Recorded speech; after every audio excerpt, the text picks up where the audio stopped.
вами Лерочка Александровна, а не Александр Шмидт. И помимо того, что я захватила сердце этого красавца, я еще украла у него, точнее, отжала YouTube. Но это шутка. Иди сюда. Мы немножко решили... Приглашает в кадр меня. Да, Физкульт-привет. Ну, я разрешаю. Спасибо. Мы решили немножечко разнообразить эту рубрику, наверное, такой интересной частью, как еда, поскольку она у нас очень часто фигурирует во всех влогах, инстаграмах, телеграмах. Вот, и я вас окуну немножко в процесс готовки. Как вы уже написали, что еду всегда приятно смотреть. Поэтому сегодня Валерун будет говорящей головой и рабочими руками поговорит за жизнь с бодибилдером. За кашеманной жизнь гуманной. Да, и за готовку. Но прежде у нас же был конкурс на прошлом выпуске, да, и вот мы обещали огласить победителя в этом новом выпуске. Соответственно, что? Соответственно, приз уезжает комментарию. 6 раз насчитал с учетом нечетких ввод, возможно 67, потому что в начале видео был супер спорный момент.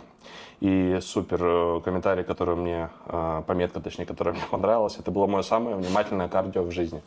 Вот, это у нас Тайнайн Ната с Олегом Монголом, я так полагаю. С Олегом Монголом, я так полагаю, видно, да, на аватарке. Напиши мне явки, пароли. Да, в соцсети, и я тебе с деком отправлю твой честно заработанный подарок. Вот, но... И мы продолжаем. Продолжаем. КВН. Я, наверное, сначала скажу, что мы будем сегодня готовить. В целом... Как слово «готовка» скрылся. В целом у нас каждый прием пищи, он одинаковый, то есть у Саши есть мил-план. Я примерно питаюсь так же, просто, соответственно, у меня немножко другие порции. Ну и есть еще зефир, который нет, Саша. Куда же без него, родимого. И постилай мороженое. Ой, все, это вот мы порешим. Так, но по воскресеньям у нас немножко есть небольшие изменения, потому что у Саши в воскресенье читмил, и я ему его типичную овсянку, как правило, заменяю овсяным блином. Вы тоже его видели, я думаю, красивый такой на тарелочке в его инстаграме. И у нас, как правило, еще добавляется какая-то выпечка. Это может быть Наполеон, может быть какой-то пирог. Это наш десерт домашний. У нас традиция. Я могу про это вообще говорить или нет? Ты можешь. На меня смотришь, как будто я сейчас ты просто меня, смотри, сдаю. Ты в кадр смотри, что хочешь, то говори. Вот, у нас такая традиция, что мы куда-то ходим на читмил, вкусно кушаем, но мы там не едим десерт практически никогда. Но ближе к соревнованиям мы начинаем читмили дома тоже домашними приготовлениями Валеруна. Да, мы скоро уже, я так полагаю, к этому придем, но пока хорошая погода, мы предпочитаем ходить в какие-то заведения на веранды и наслаждаться летом, которого не так много. Так вот, возвращаемся мы домой и всегда завершаем всю эту трапезу каким-то десертом. Сегодня, так как мы забыли в прошлый читмил, что мы купили персики и нектарины, они у нас немножко уже так подустали, и поэтому у нас сегодня будет пирог с персиками. Ого, это даже для меня новость. А ты думал, что я их здесь оставила?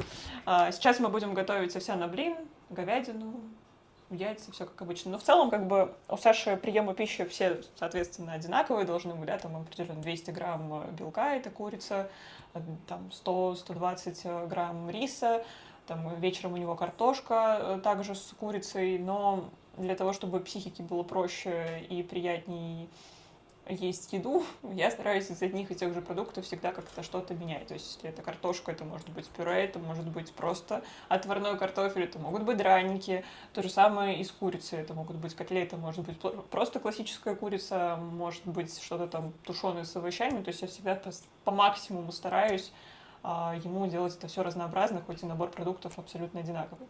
Вот. Если кому-то интересно, мы можем потом поснять что-то отдельное конкретно про то самое разнообразие по его мил-плану. Вот. А сейчас у нас уже немножко распарилась овсянка. Мы сейчас сюда добавим белок. Буквально ложечку протеина тебе бы добавлять или не добавлять? Чуть-чуть. Чуть-чуть протеина добавим, и все это уйдет у нас на сковородку, готовится блин.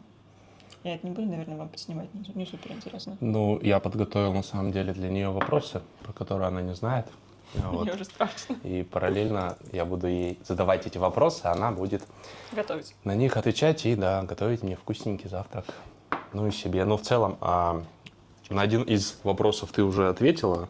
Чем я питаюсь? Да, как питается девушка-культуриста, когда культурист на подготовке. Хотя правильный культурист, он всегда на подготовке.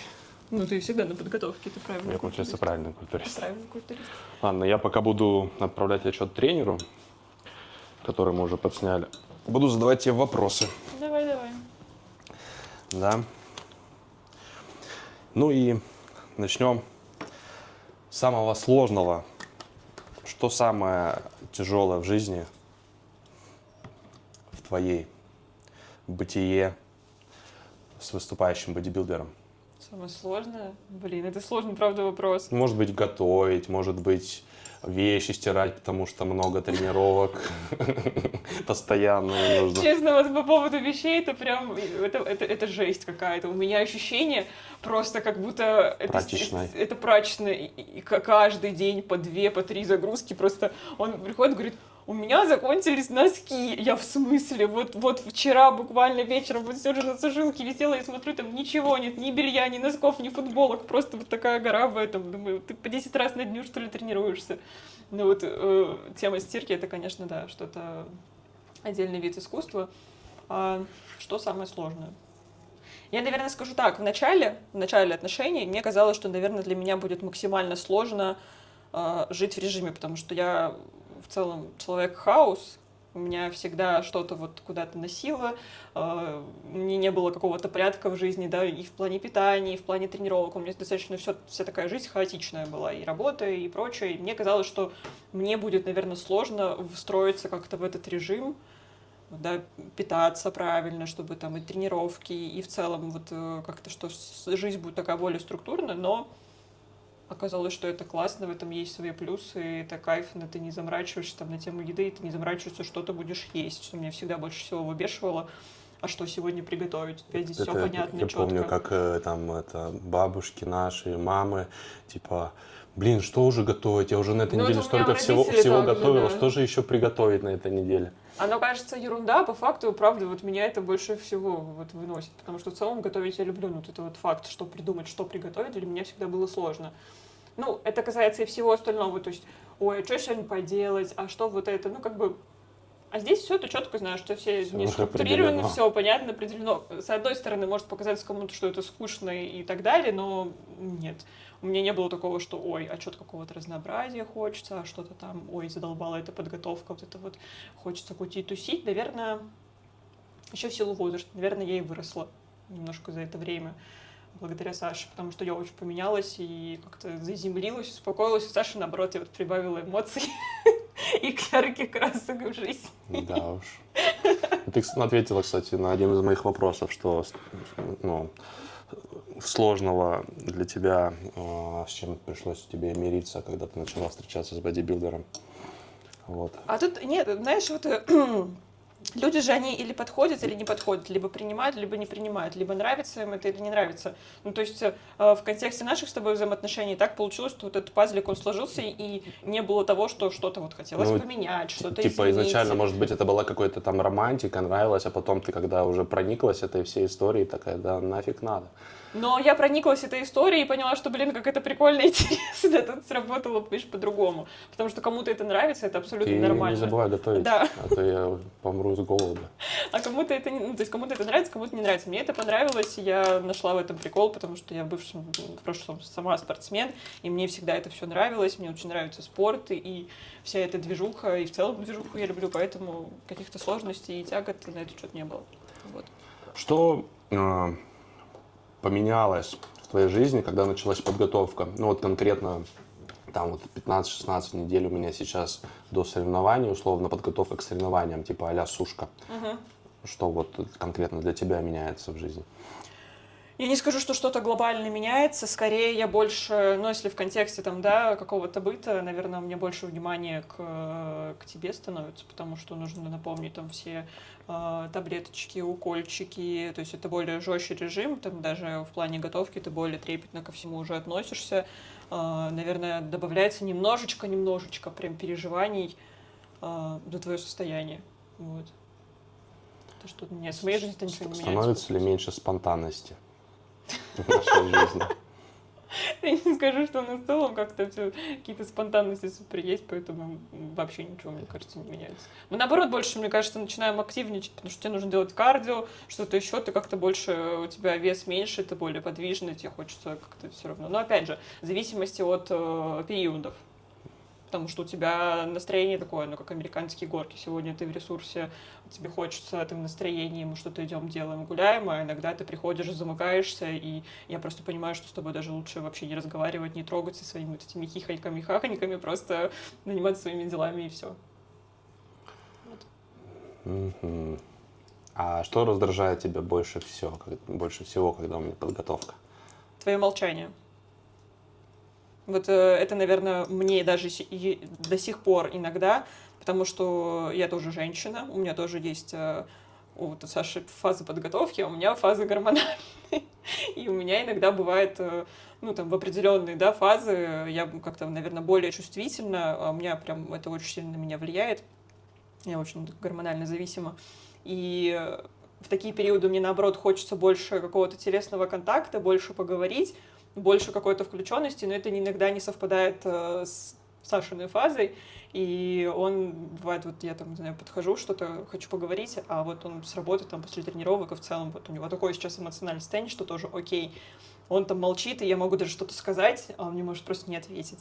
И меня, конечно, это иногда прям подвыдергивает. Но я как бы с пониманием и своего состояния, и его состояния, поэтому как будто у нас... Ну, нет, бывало, конечно, что я не сдерживалась, но в целом, мне кажется, мы нормально это все обходим. Потому что он потом тоже это замечает и как бы своим поведением это все нивелирует. Ну, как-то, в общем, нормально все. Но вот это вот, да, меня иногда выносит. Понятненько все с вами, значит. А к чему ты уже прям привыкла? С чем ты свыклась? К режиму. Я привыкла к режиму, к вот этой вот понятности, к структурности. К этому я привыкла.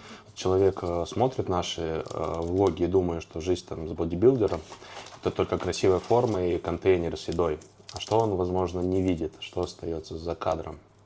А то смотря какой контекст, что подразумевается, что за кадром? В целом или... Ну да, может, я там тебя избиваю. Я же там на фармакологии, у меня может там фляга свистеть, я там, может быть, как-то плохо к тебе отношусь, не знаю, что там, доминирую, властвуй, заставляю тебя готовить. Ты сейчас вот готовишь, а я за кадром держу. Ну, слушай, дубину. это мой абсолютно, у меня тут сзади Ну, это затылку просто, не это, представлено. знаешь, отсылка к тему, помнишь, когда это мы на соревнования летали и в комментариях писали, типа, Что полицию вызовут да, если меня. если вас держат в плену, помашите там, там полицию вызовем. Да нет, слушайте, я взрослый человек с адекватным мышлением и в целом с адекватной психикой, и это, ну, это мой выбор. Мне нравится заботиться, готовить. Это вот такой мой язык любви, время и забота. У каждого он свой. Кому-то это не ок, кому-то это ок. Вот мне абсолютно нормально, меня спасать не нужно, оставьте меня здесь. Мне здесь хорошо, я счастлива, все прекрасно.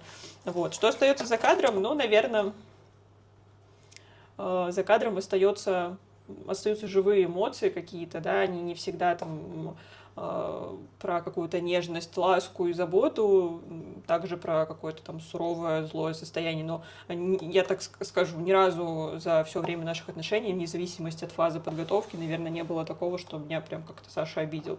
Ну, может быть, раз было, что-то он там психанул, сказал, но как бы это мелочь на самом деле, просто, опять же, повторюсь, зависит еще от моего состояния, потому что я на одни и те же вещи могу там в разные периоды по-разному реагировать.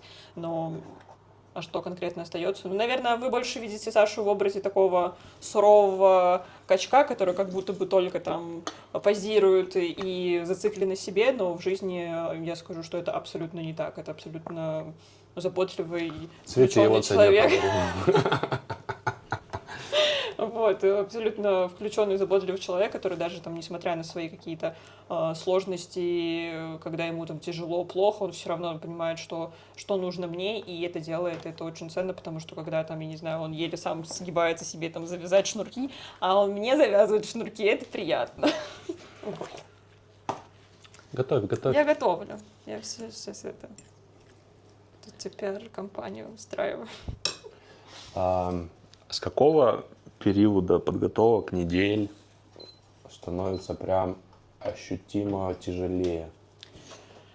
Ну, это, наверное, последние 2 недели, наверное. Последние недели 2. Но, наверное, это по большей части, что это эмоциональное напряжение, потому что ты переживаешь, а как все пройдет, чтобы все прошло хорошо, чтобы ничего там не выбило, не помешало. Ну и очень много еды, особенно когда это дни загрузок. Честно, вот тогда я думала, что у меня просто кукушка поедет, потому что это просто целый день, это куча контейнеров, где вот это вот мерной ложечкой соли, ты стоишь, вот это вот все вымеряешь, и сам уже день соревнований тоже, очень эмоциональный такой, волнительный, переживательный, потому что хочется помочь, хочется как-то поддержать, и ты не всегда понимаешь, как это лучше, что лучше сейчас человеку там помолчать, либо что-то сказать, либо, то есть не всегда ты понимаешь, что лучше сделать. Вот для меня, наверное, если из всех соревнований взять, самые тяжелые были это в Германии.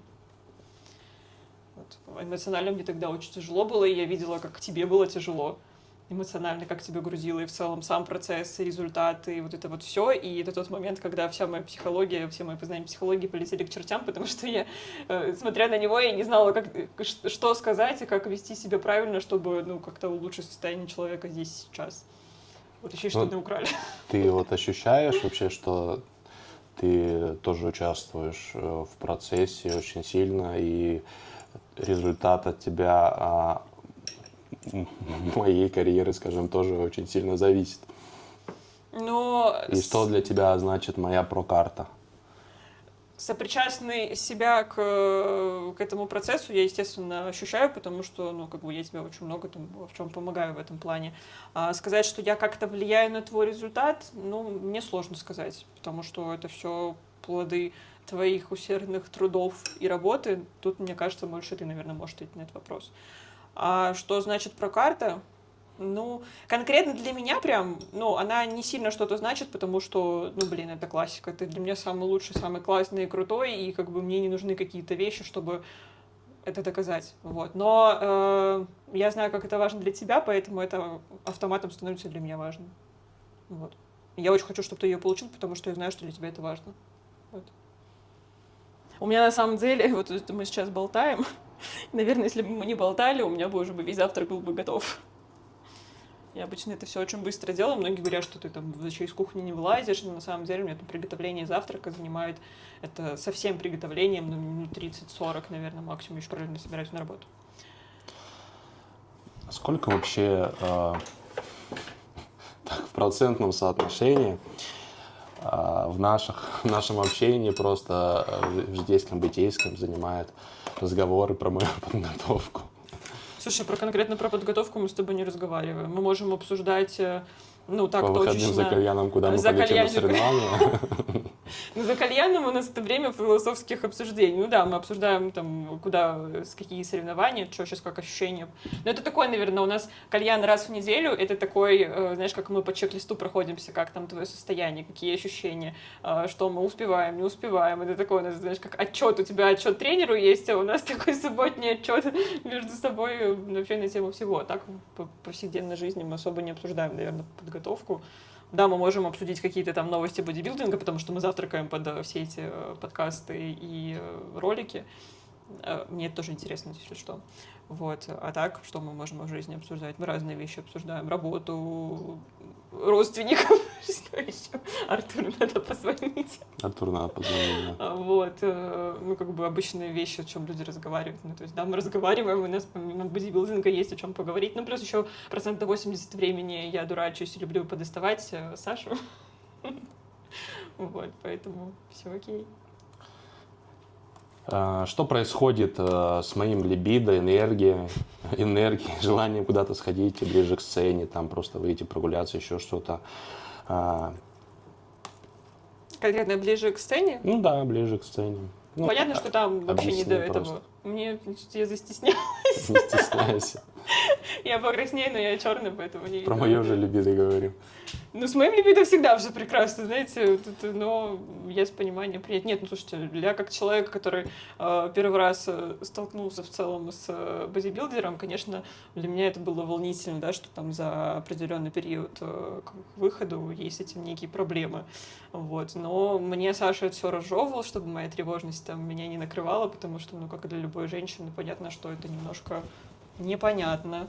Вот. Но мы об этом разговаривали, поэтому окей. Ну, объясни просто, Что? на фоне чего, да, это происходит. На фоне приема некоторых препаратов, на фоне того, что процент жира в организме очень маленький, и в целом нет жизненной энергии ни на что. Тут, то есть даже вопрос не либидо, а в целом, что там нет ни сил, ни желания, ни на что в целом в жизни. То есть ты просто таким фоновой фигурой в жизни становишься, и все. То есть там как бы ни до чего. Ну да, а либидо уже вещь опосредованная, то есть когда ты находишься в дефиците и организм пытается выживать, плюс еще препараты, которые это все дело гасят заведомо. Ну Вот. да, там есть какой-то препарат, я не помню, как он называется. Литрозол называется. Вот. То, соответственно, происходит некое состояние, в котором тебе в целом не хочется жить, собственно. И чем ядер не твоя форма, тем хуже твое самочувствие вообще и целое. Ну, Поэтому... знаешь, я что... А в целом, кстати, эрекция, она может фактически быть и до конца, вот, а либидо, конечно, и в сексуальном плане, и на жизни, оно очень сильно угасает, то есть ты особо вообще эмоций никаких не испытываешь, наверное, только от вкусных завтраков. Ну, потому что у тебя, да, ты мало ешь, и тебе каждый прием пищи он вызывает.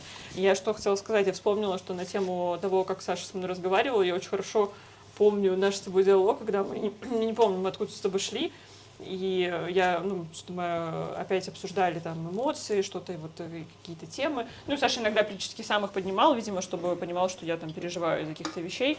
И ты мне сказал, что чтобы я понимала уровень безэмоциональности, что если сейчас что-то там произойдет с близкими, что ты, наверное, даже эмоционально, у тебя никакого эмоционального отклика не будет, настолько притуплены все эмоции и прочее.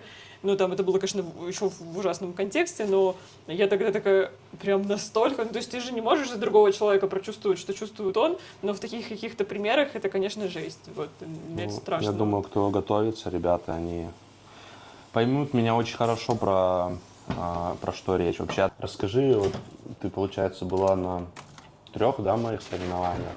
Да, со мной вместе. в Москве, Германия. Кратко расскажи, что тебе понравилось, что тебе не понравилось, там вот в Москве, какие-то запоминающиеся моменты, там в Москве были твои первые соревнования со мной, потом в Германии, потом в Испании.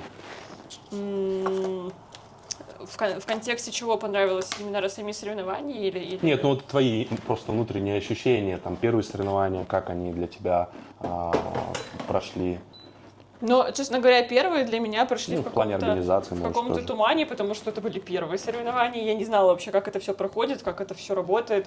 Я первый раз увидела, если честно, ну, для меня это был трэш, когда мы приходим, это вот на Гришино соревнования, когда мы приходим в комнатку, и то есть где находятся спортсмены перед сценой, и просто комната, без стульчика, без всего, и тебе нужно найти место, куда приткнуться, просто упасть на пол.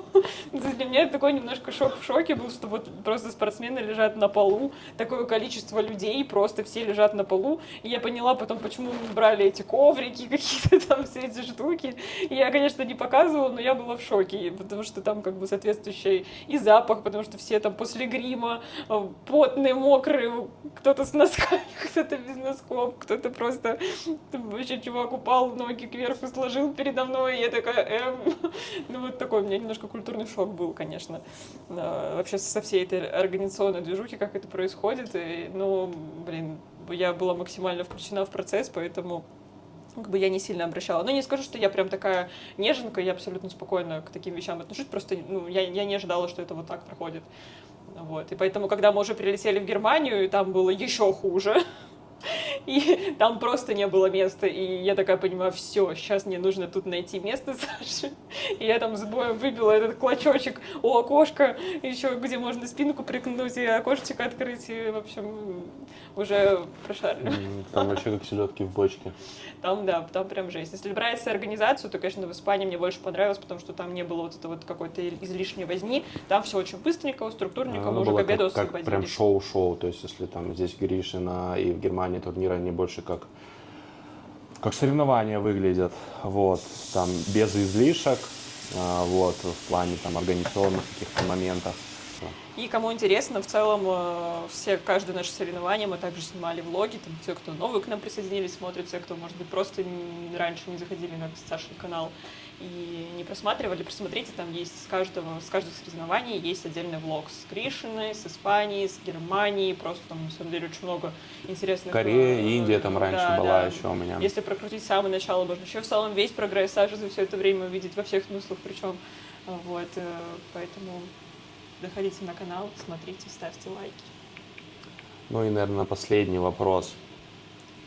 Не получится вам кулинарный влог сейчас сделать, поэтому если вам будет интересно, вы скажите, я вам отдельно прям запишу, что, как я готовлю, потому что соединить это очень тяжело. Последний вопросик к тебе. Если бы ты могла дать один совет девушке, которая вот грезит и мечтает начать встречаться с выступающим бодибилдером, что бы ты ей посоветовала и подсказала? Чтобы я как-то грезит. Но опять же, тут нужно понимать, грезит почему. Потому что просто нравятся такие вот накачанные мужчины, или нужно понять, чего ты хочешь от отношения с таким человеком. То есть, если просто из-за внешней картинки, то как будто, если только из-за этого, то не стоит вообще в целом вмешиваться в это. Вот, ну, это все юмор, конечно. Что посоветовать? В каждой шутке есть доля шутки. Нет, ну правда, просто если тебе нравится вот этот вот внешний образ, но тебе не интересно то, что там происходит внутри и за этим образом, то зачем? Ну, то есть это посыпется все на первой подготовке какой-то. Это же правда. Ну, а если нравится? А если нравится, ничего, терпение, и желательно, чтобы ваши режимы совпадали, потому что если у тебя какой-то другой режим, ты там питаешься по-другому, в целом ведешь другой образ жизни, то это, конечно, очень сложно будет. Вот. Ну, приходится тебе жертвовать лично какой-то твоей жизнью, твоими там хобби, увлечениями, там встречами с подругами, и как-то, чтобы твоя жизнь уходила на второй план, и как бы, потому что ты занимаешься мной больше. Да я и собой тоже занимаюсь, я же не все Ну, то есть ты успеваешь? Я все успеваю, я при этом работаю. Если кто-то думает, что я не работаю целыми днями, только запахала, облажаю Сашу, это нет, это не так. Я еще работаю. У меня есть какие-то свои вещи, свои какие-то базовые штуки, которые я делаю. Вот сейчас моя реабилитация с Грузией пройдет, и стану побольше, поактивнее, наверное, и в спорте, и в каких-то увлечениях. Потому что сейчас держусь, я хочу на теннис все-таки дойти. Вот. И нет никаких запретов, если что-то мне хочется, я это делаю. Я захотела встретиться с подругой, я встретилась с подругой. То есть нет никаких ограничений абсолютно. Заранее контент приготовила. Аминь. Вот. Так что нет, все нормально. На самом деле самое главное, это все не вот эти вот организационные штуки, потому что это просто приятные бонусы, а главное, чтобы людям было комфортно, классно друг другу, мы понимали друг друга, были чувства, а все остальное тоже такое прилагательное. Что ты получаешь с поездок на соревнования? Эмоции. Мне кайфую, мне нравится это. Честно, вот положа руку на сердце, мне это нравится. Мне нравится сам процесс, мне нравится вот этот весь движ, который там происходит, даже там тот, который может казаться на первый Ходить взгляд по сложным. магазинам. Ходить по магазинам, это новые страны какие-то, это какие-то новые места, это какие-то новые эмоции, это переживания, это ожидания вот этих каких-то результатов, посмотреть на Сашину тоже форму, что вообще вот получилось из вот этого всего. Это все очень прикольно и классно. Правда, дорого очень, это вы тоже можете отдельно посмотреть влог на эту тему, что сколько стоит бодибилдинг, вот, и подумать на то, насколько вы его любите, да, вот, чтобы так вкладываться в него. Вот, и так, мне это кайфно. Вот это, наверное, приятный бонус в наших отношениях, что мне это кайфно. Прекрасно. Мы завтракать-то будем сегодня, нет? Вообще? Ну, с этим, да. Вот он, Нам, ребят, пистолет к виску. нам, ребят, нужно немного пойти на паузу, потому что уже Завтрак не потому приготовится. что уже невыносимо, и надо покушать. Наконец-то у нас сегодня еще тренировка спины. Вот. Так что думаю, что мы еще увидимся сегодня.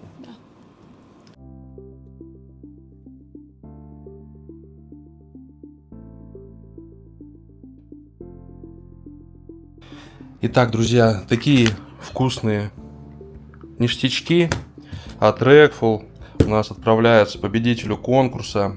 Это глицерол без кофеина, с кофеином, тренировочный комплекс, пару батончиков, креатин, вот такой вот конфетный, ну и протеин со вкусом синнабона.